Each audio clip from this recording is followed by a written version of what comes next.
When I was still 14, Andrea took me to the promenade in the town where we met the Pakistani kebab house workers, and then 5 or 6 of them gang raped me. Pirates of the Caribbean film में Jack sparrow का ये प्रसिद्ध dialogue है कि बदनाम होंगे तो क्या नाम ना होगा। तुम तो समुद्री लुटेरों का नाम बदनाम कर रहे हो जैक। बदनाम होंगे तो क्या नाम ना होगा। बदनाम होने से भी यदि नाम बन रहा होता तो आज का दिन पाकिस्तानियों के लिए बड़ा दिन होता। आज के दिन पाकिस्तानी पूरे यूके में बदनाम हो चुके हैं कि इनकी ग्रूमिंग गैंग्स चलती हैं। इन ग्रूमिंग गैंग्स में ये छोटी बच्चियों को टारगेट करते हैं, जिनके रेप करते हैं, रेप करने के बाद इन्हें फेंक देते हैं। और विशेषकर इन्हीं ग्रूमिंग गैंग्स के लिए जिनको पाकिस्तानी ही कहा जाता है बोल के कि ये पाकिस्तानी है, इन्हीं ग्रूमिंग गैंग्स को रोकने के लिए यूके के भीतर अलग से एक टास्क फोर्स बना दी गई है। A specialist task force has been set up by the police. जिस टास्क फोर्स का केवल यही काम होगा कि छोटी बच्चियों को वो इन ग्रूमिंग गैंग्स से बचाए और इन पाकिस्तानी ग्रूमिंग गैंग्स के मेंबर्स को पकड़े और इन्हें जेल में डाले। यूके की होम सेक्रेटरी सुएला ब्रेवरमैन का कहना है कि पॉलिटिकल करेक्टनेस के कारण पहले ये कोई कहता नहीं था। हजारों बच्चियों के जीवन उजड़ जाने के बाद भी यूके के भीतर अथॉरिटीज डरती थी कि यदि वो इन पाकिस्तानी गैंग्स को टारगेट करेंगी तो इन अथॉरिटीज को, इन पुलिस वालों को ही रेसिस्ट कहा जाएगा, इस्लामोफोब कहा जाएगा। Vulnerable white English girls being pursued and raped and drugged and harmed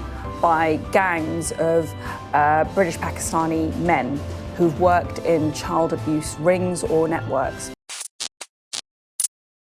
UK में मूलतः 2 पॉलिटिकल पार्टीज हैं, लेबर पार्टी जो कि वहां की लेफ्ट विंग पार्टी है और कंजर्वेटिव पार्टी जो वहां की राइट विंग पार्टी है। कंजर्वेटिव पार्टी की यूके के भीतर बड़े समय से मांग रही है कि इन ग्रूमिंग गैंग्स पे बड़ा एक्शन होना चाहिए। वर्तमान में यूके का प्रधानमंत्री ऋषि सुनैक भी इसी कंजर्वेटिव पार्टी से आता है, जिसने प्रधानमंत्री बनने से पहले वचन दिया था कि यदि वो पीएम बनता है तो इन ग्रूमिंग गैंग्स के विरुद्ध बड़ा एक्शन लेगा, इन पे क्रैकडाउन करेगा। Last year I said that if I became Prime Minister I wanted to take decisive action to help stamp out this evil. England में 2018-19 में ही लगभग 19,000 बच्चियों के शारीरिक शोषण किए गए थे, जबकि इसके 5 साल पहले ये आंकड़ा केवल 3,300 पे था। इन आंकड़ों में ग्रूमिंग गैंग्स के द्वारा पीड़ित बच्चियों की संख्या भी तेजी से बढ़ी है। जब मैं बार बार ग्रूमिंग गैंग्स कह रहा हूं और इसमें तुम्हें ग्रूमिंग का अर्थ समझ में नहीं आ रहा तो सबसे पहले वही समझ लो। यहाँ पे ग्रूमिंग का अर्थ है पहले एक छोटी बच्ची को टारगेट करना, चाहे वो कितनी ही छोटी क्यों ना हो, चाहे उसकी आयु 11 से 12 वर्ष ही क्यों ना हो, उसे टारगेट करना, उसे बहलाना फुसलाना झूठी बातों में, फिर उसका बलात्कार कर देना या दूसरे माध्यमों से उसका लाभ उठाना, फिर उसे फेंक देना या मार देना। सारी स्थितियों में पहले उसे ग्रूम किया जाता है, इसलिए इसे ग्रूमिंग कहते हैं, फिर उसे मार दिया जाता है। Hernaz was only 16 when the man began the process of grooming her. They exchanged phone numbers and talked for days before their first meeting in a park. UK में ये ग्रूमिंग गैंग के केसेस अधिकतम Birmingham, लैंडशेयर और Bradford में पाए जाते हैं। इन्हीं हजारों केसेस में से एक पीड़ाजनक केस है चार्लिन डाविंस का, जिस बच्ची का आज से 20 वर्ष पहले अपहरण कर लिया गया था जब वो केवल 14 वर्ष की थी। पुलिस ने इस केस में इलियाद अल बतीक और मोहम्मद रिवेशी को आरोपी ठहराते हुए बंदी बनाया और ये बताया कि उस बच्ची के सिवाय 60 बच्चियां और भी हैं जिनकी उस क्षेत्र में इसी प्रकार ग्रूमिंग की गई है। और भला उस 14 साल की बच्ची के साथ क्या हुआ? कहा जाता है कि उस छोटी बच्ची के छोटे छोटे टुकड़े कर दिए गए और एक टेक अवे रेस्टोरेंट में उन्हें कबाब के साथ मिला के ग्राहकों को खिला दिया गया। इस प्रसिद्ध ग्रूमिंग गैंग के केस में जिन 2 आरोपियों को पकड़ा भी गया था उनको एविडेंस की कमी होने के कारण छोड़ दिया गया। ये वो समय था जब यूके की इस समस्या को लेकर आंखें खुल ही रही थी।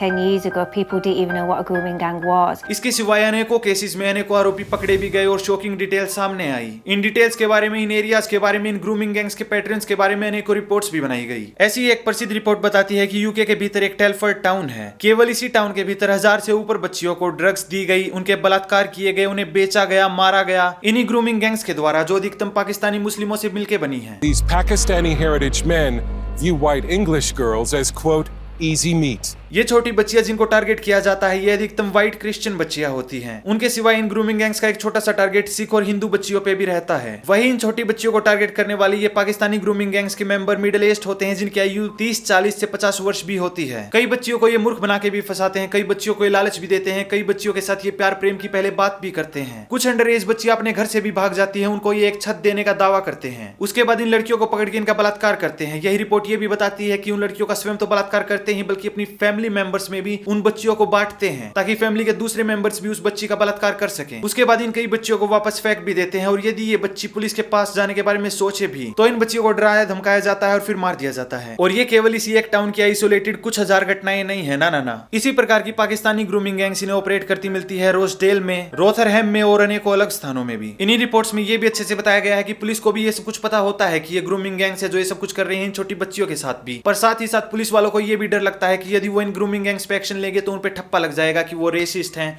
इस्लामोफोब हैं, बिगेट हैं। इसलिए पुलिस वाले एक्शन लेते ही नहीं हैं। Police failed to act for fear of being branded racist. Hindu और सिख बच्चियों को यूके के भीतर ये ग्रूमिंग गैंग्स कैसे टारगेट करती है उसके ऊपर भी कुछ रिपोर्ट्स उपलब्ध हैं। उदाहरण के रूप में ये एक रिपोर्ट है जो Sikh mediation and rehabilitation team charity नाम की संस्था के द्वारा प्रकाशित की गई है। इस रिपोर्ट में यह बताया गया है कि पिछले 50 साल से पाकिस्तानी ग्रूमिंग गैंग्स सिख बच्चियों को टारगेट कर रही है। इन पाकिस्तानी ग्रूमिंग गैंग्स ने सिख बच्चियों को 1970 में ही टारगेट करना शुरू कर दिया था। भला ये टारगेट कैसे करते थे, क्या इनके पैटर्न होते थे, कैसे ये छोटी बच्चियों को फंसाते थे, उसके बारे में भी ये रिपोर्ट बताती है। इस रिपोर्ट में बताया गया है कि ये पाकिस्तानी ग्रूमिंग गैंग्स के मेंबर अधिक से अधिक फैशनेबल कपड़े पहनते हैं, उसके अलावा चमकती धमकती कार का प्रयोग करते हैं। उसके अलावा सिख मेजोरिटी एरियाज में जो सिख मेजोरिटी स्कूल है वहां पे चमकती धमकती कारों को लेके जाते हैं सिख बच्चियों के बीच में, ताकि उन्हें अपनी ओर आकर्षित कर सके, अपनी कार की ओर, अपने फैशनेबल कपड़ों की ओर, और उसके सिवाय जो भी मटेरियल का वो प्रयोग कर सके इन बच्चियों को अपनी ओर आकर्षित करने के लिए। छोटे बच्चों में इतनी बुद्धि नहीं होती, उन्हें संसार की सारी बुराइयों की जानकारी नहीं होती। यही बात इन ग्रूमिंग गैंग्स को अच्छे से समझ में आती है। इन्हें समझ में आता है कि छोटी बच्चियां इन्हीं फैशनेबल कपड़े और चमकती धमकती कारों से आकर्षित हो जाती हैं। उन्हें इस बात का अच्छे से पता है तो इन्हीं का वो प्रयोग करते, इन छोटी बच्चियों को फंसाते, फिर उनका रेप करते, फिर इन्हीं छोटी बच्चियों को अपने फैमिली मेंबर्स में बांटते रेप करने के लिए।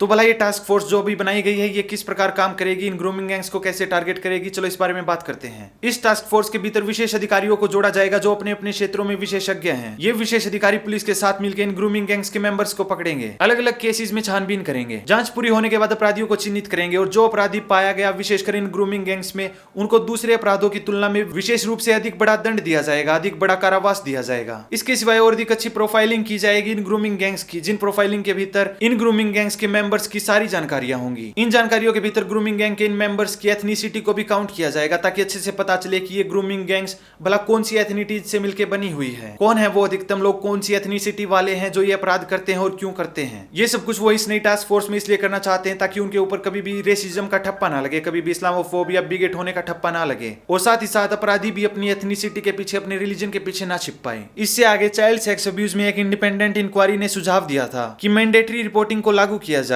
इसके चलते कोई भी एक अडल्ट किसी बच्चे की केयर कर रहा है, चाहे वो माता पिता के रूप में हो जो अपने बच्चे की केयर कर रहा है, या फिर एक टीचर हो जो बच्चे की केयर कर रहा है, इन सभी स्थितियों में अडल्ट यदि पाता है कि बच्चे का उसे लग रहा है कि शोषण किया जा रहा है, तो ये उस अडल्ट का दायित्व होगा कि वो तुरंत रिपोर्ट करे सही अथॉरिटीज को। उन अथॉरिटीज को वो अच्छे से जानकारी दे कि क्यों उसे लग रहा है कि इस बच्चे का हो सकता है शोषण किया गया हो। यूके के भीतर जो ग्रूमिंग गैंग्स ग्रूमिंग करते हैं यूके के भीतर छोटी बच्चियों की, उसी ग्रूमिंग को भारत के भीतर लव जिहाद कहा जाता है। तुम्हें क्या लगता है कि यूके के जैसे भारत की भी इस ग्रूमिंग के प्रति कोई विशेष नीति होनी चाहिए, ऐसी कोई टास्क फोर्स होनी चाहिए जो इसी ग्रूमिंग को रोकने का काम करे, हमारी छोटी बच्चियों को बचाए? अपने विचार कमेंट सेक्शन में दो। उसके सिवाय इस वीडियो को लाइक करो, शेयर करो, इस चैनल को अवश्य सब्सक्राइब करो और वो बेल आइकन दबा के ऑल नोटिफिकेशन ऑन करो। धन्यवाद।